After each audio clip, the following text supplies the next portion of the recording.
Aujourd'hui, nous allons parler d'un phénomène qu'on retrouve dans le regard, à savoir la contraction ou la dilatation de la pupille, que l'on appelle soit une myosis lorsqu'il s'agit d'une construction ou une mydriase lorsqu'il s'agit d'une dilatation de la pupille.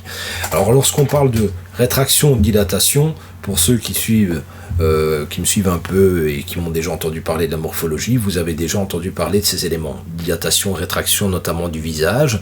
C'est un peu la même idée, mais cette fois-ci, c'est dans l'œil que ça va se marquer, si vous voulez. Hein, que ces deux principes universels, en fait, vont se marquer. Alors, je vous montre un peu en photo ce qu'on peut déduire de ça, voilà, ce qui peut être intéressant.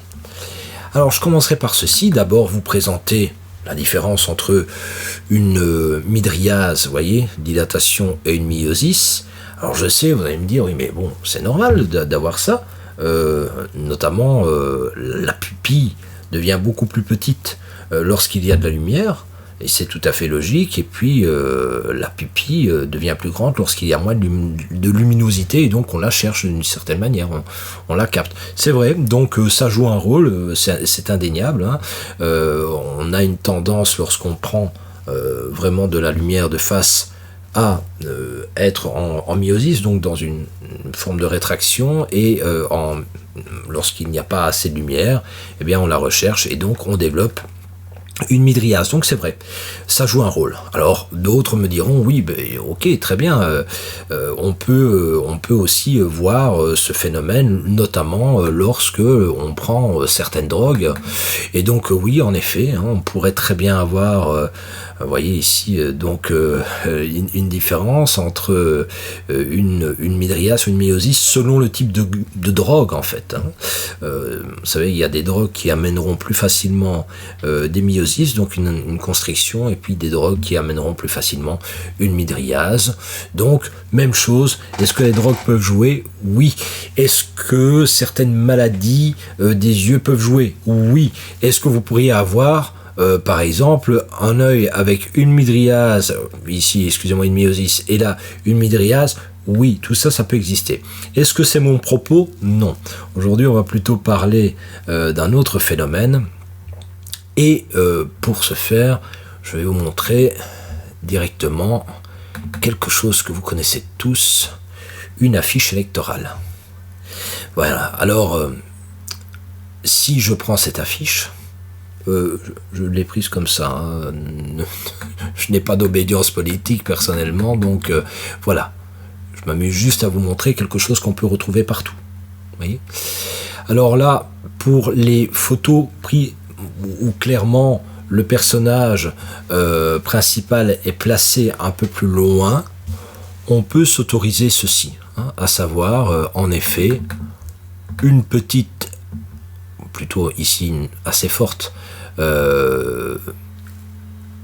myosis, c'est-à-dire une constriction. Mais lorsque le personnage est vraiment en gros plan, on aura une tendance à exagérer, en tout cas à augmenter le diamètre de la pupille. Mais pourquoi? Voilà, ça c'est la bonne question. Pourquoi est-ce que l'on fait ça? Alors, vous pourriez dire, ben, c'est juste pour coller à la réalité. Vous voyez, là par exemple, Macron est représenté dans un endroit où il y a de la clarté apparemment, donc c'était un peu plus logique.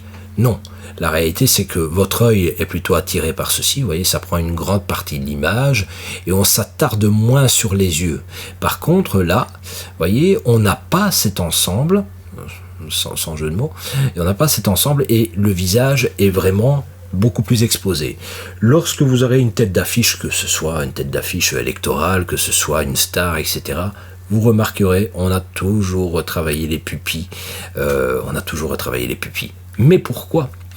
Tout simplement parce que les pupilles dilatées vont donner plus d'attraction, vont créer une plus grande attraction. Alors si vous ne me croyez pas, je vais vous montrer quelque chose qui n'a plus rien à voir avec la politique. Je vais prendre d'autres visages, et pour le coup je vais prendre, ce type de visage. Et la question, quel est le visage qui est, en tout cas, quel visage vous paraît le plus attirant? Une grande proportion des personnes à qui l'on pose cette question vous diront que c'est ce visage, le visage de droite. Mais pourquoi? Tout simplement parce que lorsque vous avez envie de quelqu'un, lorsque vous désirez soit une personne ou lorsque vous désirez ardemment un objet, eh bien, si on vous regarde bien, logiquement, votre pupille va s'agrandir. Sous l'effet de quelle hormone? C'est l'adrénaline. Alors l'adrénaline, c'est l'hormone du challenge. Voilà, retenez ça, challenge. Ça peut être combat, ça peut être le challenge, ça peut être combattre et battre mon adversaire. Le challenge, ça peut être de fuir et courir plus vite que mon adversaire. Mais dans tous les cas, il y a une action qui doit se produire. Okay? Donc l'adrénaline est faite pour bouger, pour obtenir quelque chose. Lorsque je désire quelqu'un ou lorsque je désire un objet, eh bien l'adrénaline, si vraiment ça me tient à cœur, eh bien l'adrénaline va grimper dans l'organisme. Ça aura pour effet de dilater les bronches, voilà, parce que va laisser passer plus d'oxygène pour se préparer au challenge. Le cœur va battre beaucoup plus vite et même les canaux sanguins vont se dilater pour laisser passer plus de sang. Et donc pour oxygéner plus les muscles, etc., etc. Ce qui veut dire que lorsque vous voyez quelqu'un qui a ses pupilles dilatées et qui vous regarde, inconsciemment vous avez l'impression qu'elle vous désire plus. Alors vous allez me dire, mais excuse-moi Dominique, entre ceci et repartons sur l'idée de Macron, désolé, mais désiré par Macron, c'est pas, ça m'intéresse pas. Non, parce que là, ça prend une autre forme. Ensemble, la France, voyez. L'idée de rassembler, l'idée de construire. Alors, peu importe, les slogans, on les connaît tous. Ensemble, bâtissons un avenir plus radieux. Ensemble, la France, tout ce que vous voulez. Ce sont toujours des slogans d'énergie, de force, des slogans qui rassemblent. Et pour être beaucoup plus crédible, eh bien, on doit vous donner une midriase. Pourquoi? Parce que si vous n'avez pas d'adrénaline, si vous n'avez pas envie du challenge, si vous n'avez pas envie du combat, ça ne va pas se manifester dans vos yeux. Et donc on ne peut pas se retrouver avec un slogan qui dit « Ensemble, construisons l'avenir » ou voilà, peu importe. On ne peut pas se retrouver avec un slogan comme ça et une myosis. C'est impossible. Voyez. Donc ici, ça va prendre justement un autre. Il y a un autre message, si vous voulez, qui est véhiculé, qui est celui de on peut le faire, j'ai l'énergie pour le faire, j'ai l'énergie pour vous rassembler, etc., etc., autour d'un projet. Alors que dans la séduction, là, on part totalement sur autre chose. C'est vraiment l'idée que vous soyez l'objet de la passion de quelqu'un. C'est ça l'idée. Alors vous allez me dire, très bien, mais qu'est-ce que ça voudrait dire? Alors je vous montre un autre visage, vous voyez, même chose. Ça paraît tout de suite plus attractif ici que là. Alors vous allez me dire, mais pourquoi ici c'est moins attractif? Pourquoi notre cerveau n'analyse pas les choses de la même manière? Tout simplement parce que lorsque vous regardez donc une pupille en constriction, eh bien c'est une pupille justement qui est en retenue. Donc souvent c'est qu'elle est sous l'effet notamment de la colère ou d'une grande tension. Il faut savoir que quand vous êtes en tension, ou en colère d'ailleurs, il y a une traction oculaire qui s'opère et donc qui enfonce un peu plus l'œil à l'intérieur des orbites. Et vous avez la myosis qui apparaît aussi. Et donc c'est beaucoup moins séduisant évidemment, parce qu'on se dit tiens, la personne, mon Dieu, elle me semble soit plus nerveuse, ou plus en colère, ou plus froide, ou plus en retenue par rapport à moi, alors qu'ici, ça va donner un côté beaucoup plus chaleureux, un côté beaucoup plus passionnel, si vous voulez.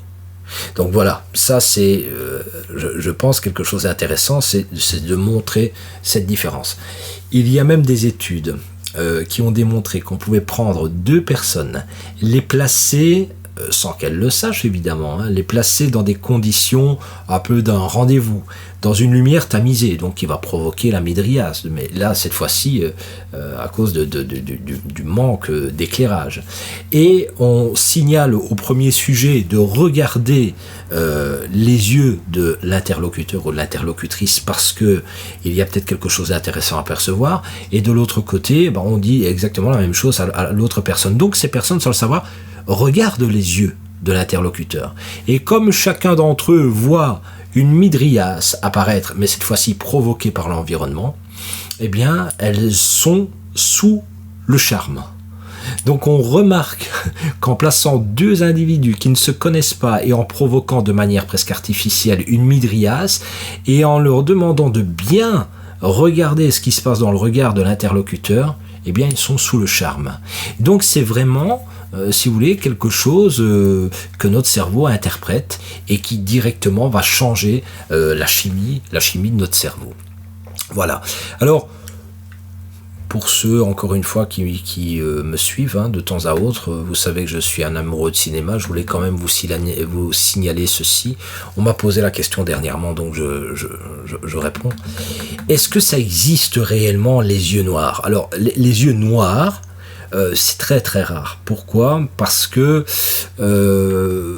si vous voulez, les yeux noirs retiendraient trop de chaleur.